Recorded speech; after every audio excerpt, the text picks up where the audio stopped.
This program was made possible by contributions from viewers like you. Thank you. Hello everyone, and welcome back to my channel. I am the Hope,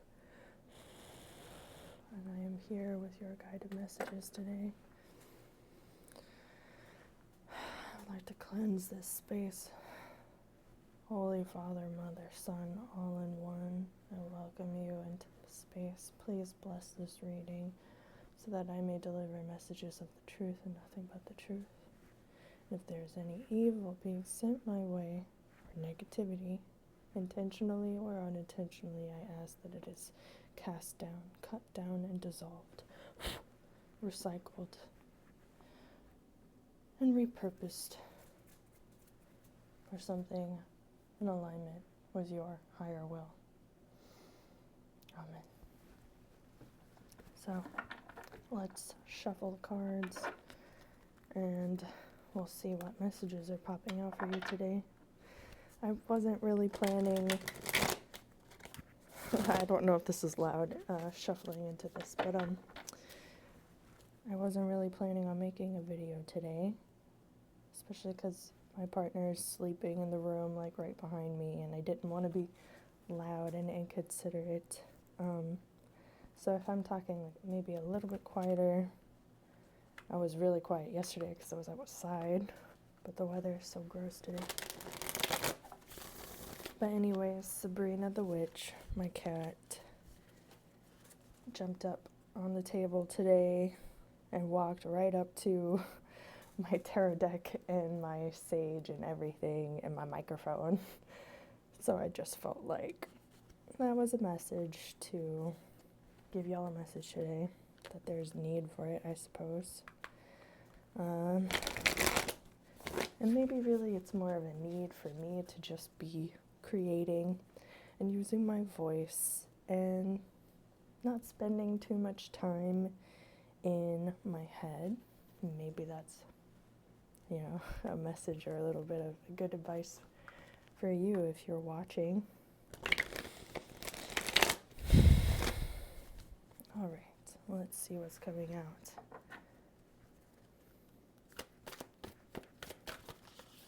All right. That's crazy, because this card came out yesterday, too. I'm pretty sure it was the first card I pulled yesterday, too. Y'all could correct me on that.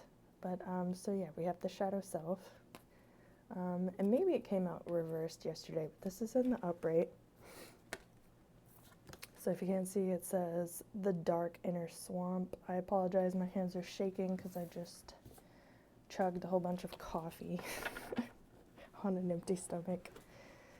Alright, what else? Okay, so we have this King of Pentacles card that flew out in reverse, and it is called Father of Roses. Father of Roses. King of Pentacles, and then that also came out along with Expansion, the Shedding Snake, and the Ten of Pentacles, the Oyster of Metatron. Metatron is the scribe of God, and it is the story of a man who eventually became an angel and the scribe of God. The voice of, no, scribe, definitely scribe of God. Ten of Pentacles. King of Pentacles reversed. Okay. Shadow Self, Expansion, Shedding the Snake. So the interesting thing too about this Shadow Self card is that you can barely make out the outline of the head of a snake, and that's actually what's inside that tree stump. You can see very, very faintly, and I wouldn't be surprised if it doesn't come through on the card, even with all this like natural sunlight. But yeah, you can see the forked tongue kind of slithering out and the snake eyes.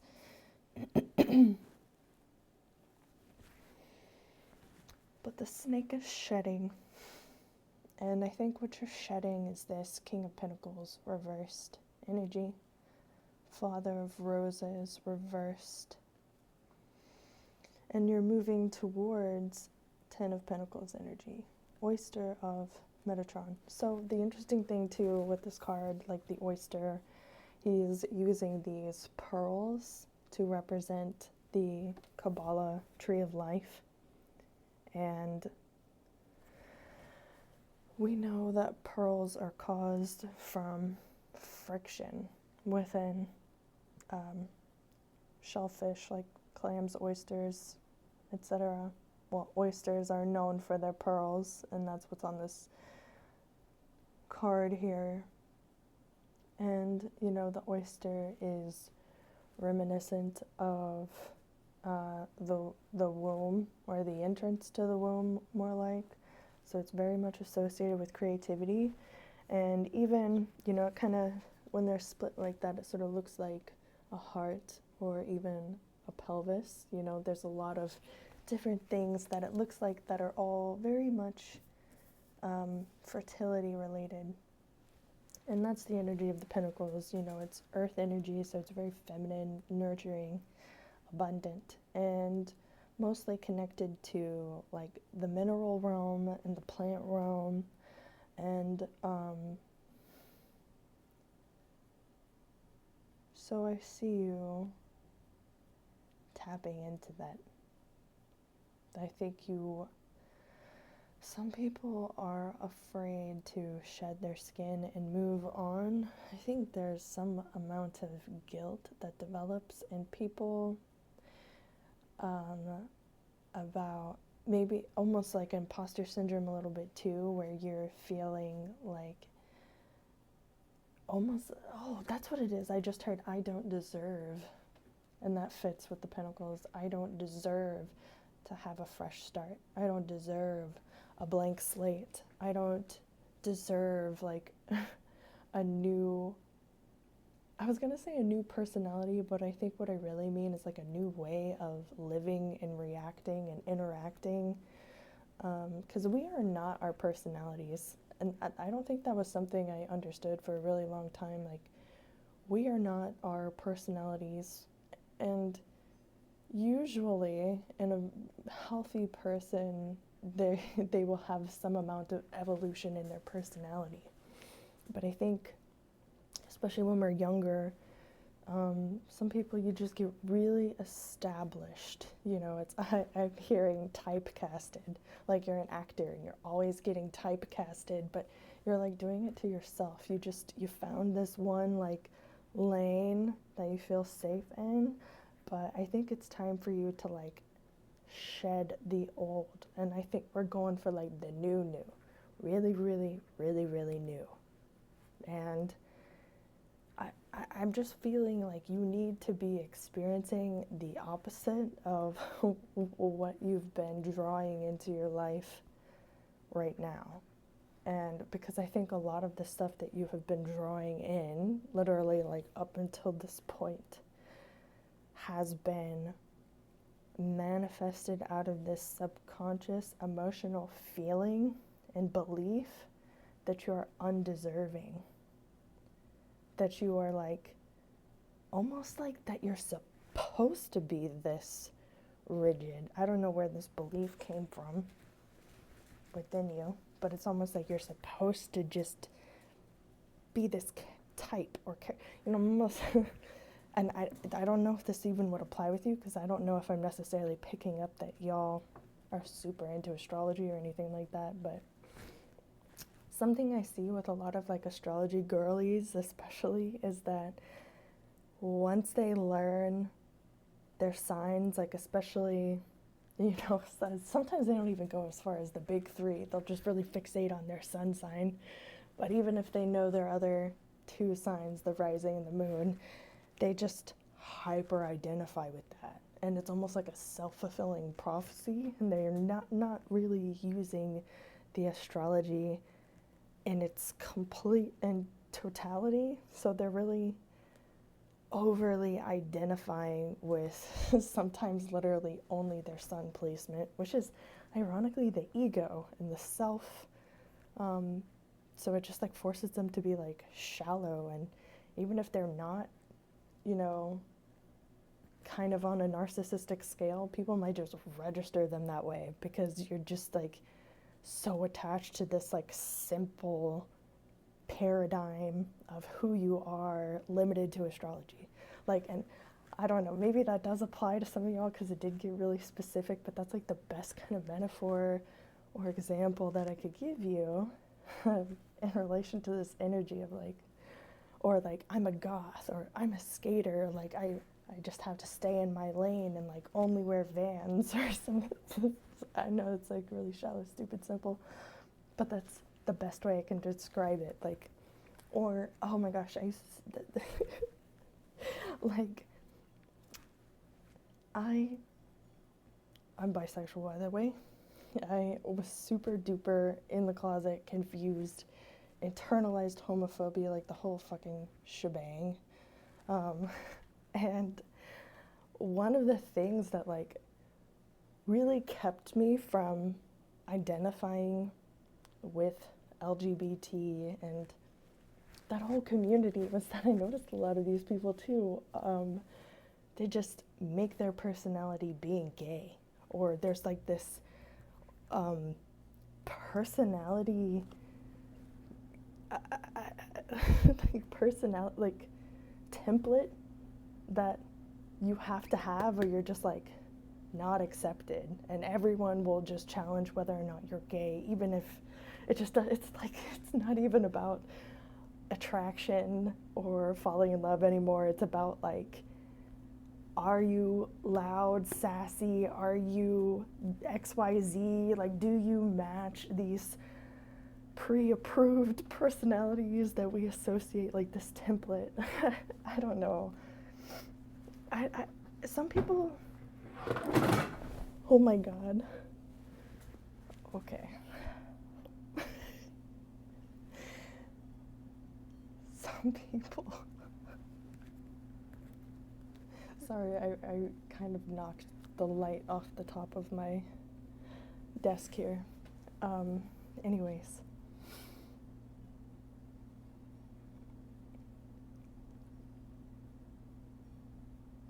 I think you get the point, though. I think you get the point.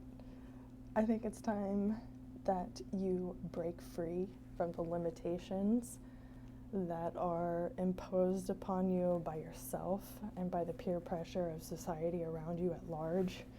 I remember feeling really passionate as a very young child. I was just so angry at people expecting me to behave a certain way because I was a girl, or that I was only supposed to be interested in certain things because I was a girl, and that I wasn't really allowed to be interested or even expressing behaviors that were very like masculine, or having more masculine interest, or in general just feeling more comfortable around masculine energy. Like literally my first friend ever, my bestest friend ever, and I still remember him to this day, was a guy, and it was a boy my age. And honestly, you know, and we were in like kindergarten, for, you know, like the first few years of elementary school. And so I was very innocent. There was never like a, obviously we're children, so there's no like sexual energy or weird pressure like that. It's just pure children, platonic fun. We both loved Yu-Gi-Oh! He had some epic bionicles, like it was just wholesome. And so I really felt that as a kid. It put a lot of anger in me that I was supposed to be a certain way, instead of just discovering my authentic personality, like the way my energy wants to express itself, and also to allow that to just freely adapt, allow myself to just be inspired to express myself differently as I see fit, instead of I Like, I mean, it could be anything. It could be anything. I feel like this message could fit in so many different scenarios. Like, let's say you've like found Jesus, all right? And maybe you don't fully agree with the Bible because you have an understanding that it was written by men 300 years after Jesus came here to do what he did, so it's actually really disconnected from Jesus and in a way has nothing to do with Jesus, despite him being named as like the main character, and it vaguely touching on these myths that, like I said, were from 300 years ago, right? So maybe you're like a new Christian and you feel like you have to fit in this like template, or people around you are trying to put you in this template and fit you in this template. Like, I see a lot of misery around that, and perhaps maybe part of you subconsciously starts altering your behavior because it's almost like a placebo effect or like a Stockholm effect, like these almost captors, because it's almost like a social captivity, like a social typecasting that you feel like you almost just can't escape, and you feel like you can't express your true uniqueness. And that's what I think we're trying to draw some more attention to, so that you start having less and less and less of these sort of subconscious episodes. And I don't mean episodes like you're having some kind of schizophrenic meltdown, but I mean episode like where you are just like subconsciously altering your personality or the way you speak, or just like, I mean, it could be so many little subtle things that a personality is just a survival mechanism, really and truly. And like, you will find, just from having this reading, like just from having this conversation, from drawing your attention to this in a way that you maybe haven't before, when you are doing it out and about, you will catch yourself in the moment. You'll have awareness. You'll be like, wait, was I just doing that?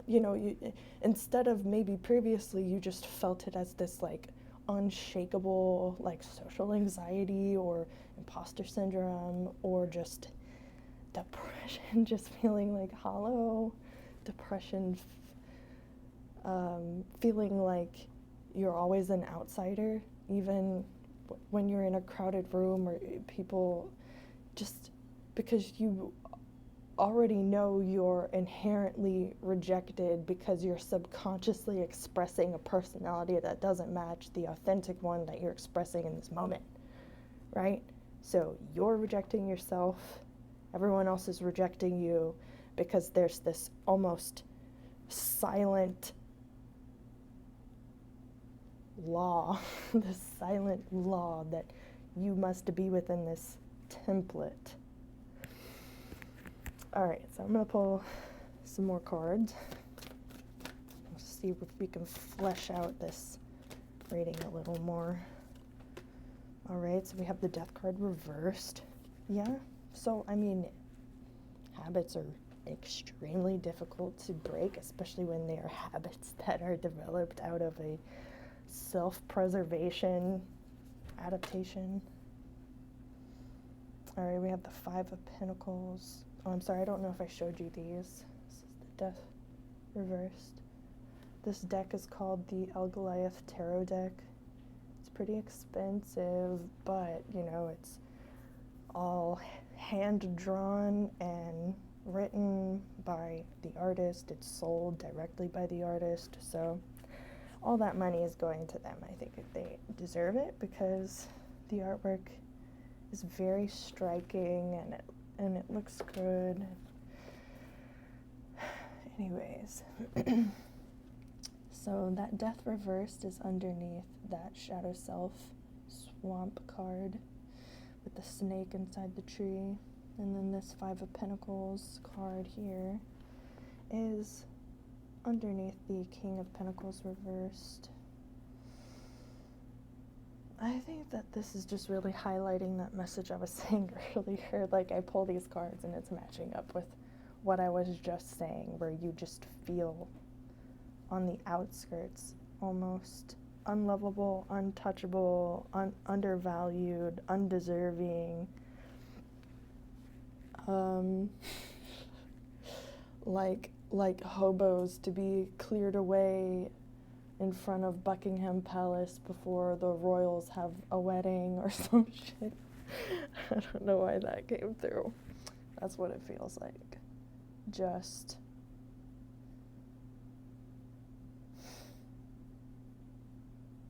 I think you have been made to feel subhuman, second class.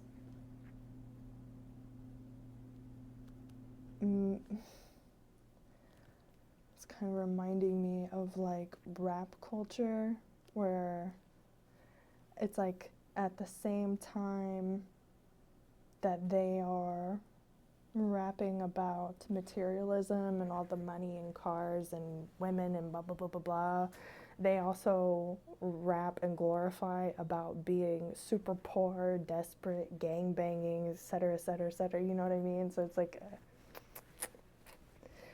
super confusing mixed messages of what's expected of you. Gosh.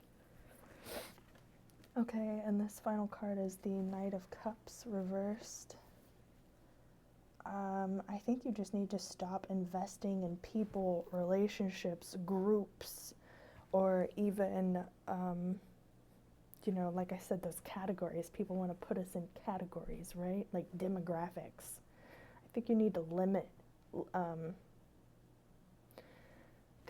These are limitations. Demographics are limitations. Thinking of people as categories or,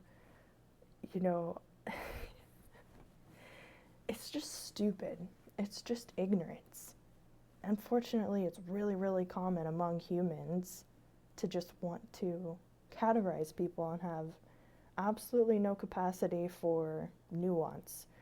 People, they will never ask you a question. They will just assume and assume and assume, and they almost like play telephone game with themselves, and that's how rumors are started. They just start inventing shit based on assumptions that they never verify because they never talk to you, because they just assume you're this kind of specific template of person.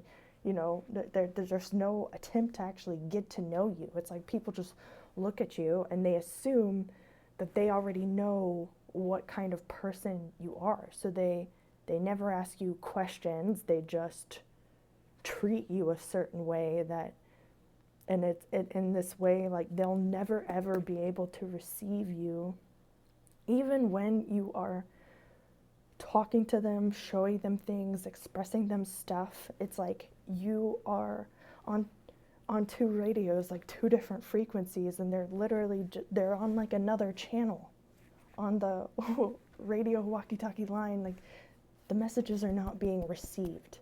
They're just not even in the same universe as you, because they're so like locked into their own weird way of going about life, where they just categorize everyone. They force people into personality templates. They live their life based on like demographics or something like that, like what, like you are gay, so that means you must be super liberal, so that means you must be into goth stuff. If you're into goth stuff, then that means you must be a Satanist, or you must be into witchcraft, or you must be like, none of that shit. That it's so like middle schooler when you think about it. And that's not to just be like purely insulting to like bring these people down, but what I'm saying is like these people are traumatized literally in middle school, to where now that they're adults, they're still living and thinking and operating in their life that way, where they are just denying any amount of individuality or capacity to think for yourself within the vast majority of people that they are interacting with throughout their day, and even themselves, like locking themselves into an archetype or a template, just never allowing themselves to evolve or change. And like, you know, it's not easy for people to change overnight, but maybe you just fucking want to, okay? And, you know, other people can get really shocked or uncomfortable with the fact that you are just like stepping out completely different with a new energy, new boundaries, new whatever, you know, maybe, you know, because one of the main pieces of advice that I was getting throughout this whole reading is like, whatever you were doing before, you need to be doing the exact opposite. Whatever you've been experiencing in the past, you need to be experiencing the exact opposite. So if you, like, I don't know why I'm so fixated on this, but like me, like if you're really chasing after validation from like LGBT group, but you, I lost it because it's probably not even that. I got distracted because my neighbor walked outside, let's be honest. Because I got issues, I have my own issues, okay? I have my own trauma. Even though I know this stuff is amazing and beautiful and I've seen it help people year after year after year that I have been doing it for people, I still have so much anxiety of just seeing other people seeing me do this, even my own partner. Because my parents were so religiously abusive about it. And I think that is relevant to this reading, meaning that you can't fucking help it. Like, I'm not trying to say this reading too, like, oh, you're such a shallow, narrow-minded person, just blocking people. And it's like everything is coming back to, like, survival mechanisms. Self-preservation mechanisms, okay? We're just all trying to live. We need to just be humble, all right? And not get defensive when really it's like this is in alignment with what you want anyways. You want to be set free from this. You don't want to just be limited. It's causing your depression. It is causing your depression.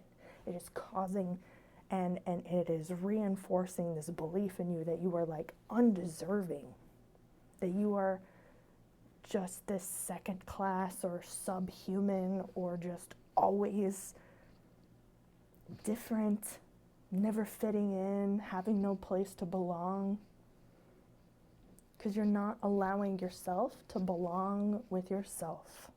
I'm going to repeat that. You are not allowing yourself to belong with yourself. You are not choosing yourself. And I think it's like, I feel like, okay, this is gonna sound crazy, but I think the best advice that I could give you right now is to literally start dating yourself. That might sound weird, but start dating yourself, whether, you know, that means getting a glass of wine and sitting down in front of a mirror and just talking to yourself, getting a journal, doing that, you know, so, like, I think you need to get to know yourself. I think you need to, you know, look up certain events or different activities that you could do that maybe you never would have thought of, and just go try it with yourself and see how you yourself naturally if you take a liking to it or not, if it inspires you, if you know, instead of making everything so people-based or like friends-based or like network-based of like, oh, because I'm goth, then all of my interests need to be in alignment with this niche or whatever, you know what I'm saying? It's not true. Just because you're goth doesn't mean you have to wear black every single day. If you want to be goth for 360 days out of the year, but then for 5 days you wear, you know, like Lolita pink frills, like, do whatever the fuck you want. You know, even, again, even if you don't want, like, because I see on the internet too a hyperfixation on like styling and aesthetics and this like typecasting, just putting templates on people. You don't even have to have a specific style if you don't want to. Just like allow yourself to be as fluid as possible right now, because you are like shedding your skin. You are like a caterpillar inside a cocoon, and you are turning into primordial mush right now, and you just need to be mushy, okay? You need that Piscean mushy, primordial possibility right now. And you just need to experiment with and display that as much as possible. And I see that liberating you from that depression. You're going to be happier, you're going to feel more creative, you're going to have more energy, inspiration. Like, I'm feeling wholesome desire from this card. Wholesome, just like curiosity, desire to play and love generously, especially towards yourself, and developing your own internal compass and your own, just like actually getting in touch with your own compass again, instead of this like, I don't know, pre-planned template of what's supposed to make you happy or not. So yeah, I think we're just encouraging you to think out of the box. You know, we're shattering these illusions in your life. And yeah, honestly, I think this was a really amazing, thorough, productive reading, and I'm really glad I was able to do this for you today. Y'all can thank Sabrina because she inspired me to film this reading. So I hope you'll have the most beautiful, bestest day ever, and I'll see y'all soon. Bye.